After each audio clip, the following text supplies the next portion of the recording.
Good morning, everybody. Welcome back to Cilinix Crypto, or welcome to the channel if you're new, and welcome to your well, what is it? Monthly update on Cardano.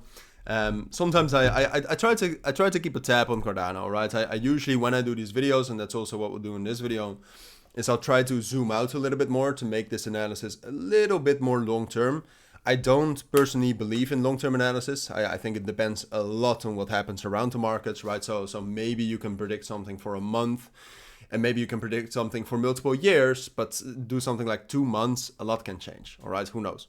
But I'll try to make it a little bit more long-term. I do have my thoughts laid out on Cardano. So we'll look at the technicals. It's a relatively easy analysis, but it is based and it is taking into account all the fundamentals that we have from Cardano and the market. All right, so that's what we'll do. Now, the fundamentals I don't have in mind right now is how Cardano is doing fundamentally, all right, which I always try to keep a tab on as well.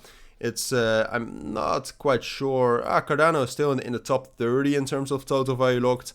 Last time we looked at it, it wasn't doing too great. We saw a bit of a pump in July, obviously together with the entire market. But right now, TVL is around $274 million.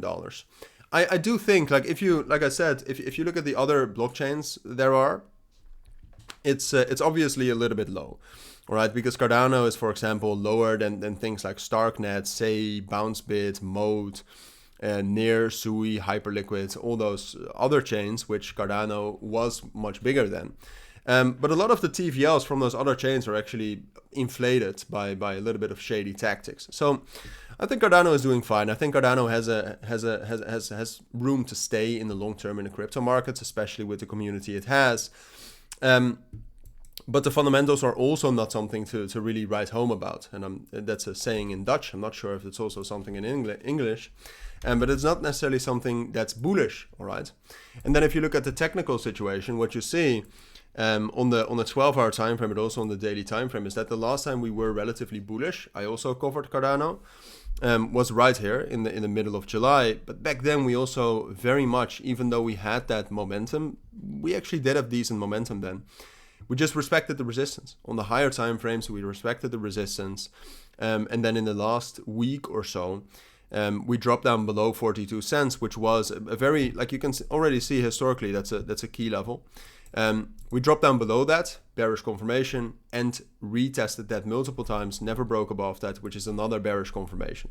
So I have to be slightly bearish on Cardano here. I think Cardano is relatively stable. You can also see we did have some buys coming in, and right now we also see some shorts being opened, which could cause some sort of bullish momentum, some sort of a short squeeze. But if you look at the technical situation right here, definitely on the daily time frame, I don't see enough momentum, and I don't see enough of a strong support level that is going to cause Cardano to be bullish. I think Bitcoin right now is at a strong support. I think Bitcoin can bounce right here, so I also expect Cardano to bounce from here.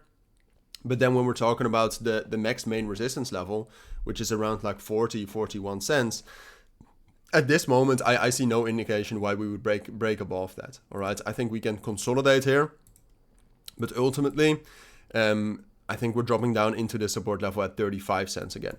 That's after the bearish confirmations on the higher time frames we saw. I think that's most likely. Something you do have to keep an eye on is that open interest. All right, if we, like for example right here, we had open interest that could facilitate a bullish breakout. If the open interest starts to move like that again, then the situation changes and we can potentially break above 43 cents. So that's something you should take into account. Overall, like I said, I do expect Cardano to bounce here. I expect it to be relatively stable, but overall the direction will still be down, which with some temporary support at 38.5 cents, 37 cents, and then ultimately 35. But those are my thoughts. That's what I think you need to know for now. If you do have any questions, let me know down in the comments, of course. But for now, thank you for watching. Take care and bye.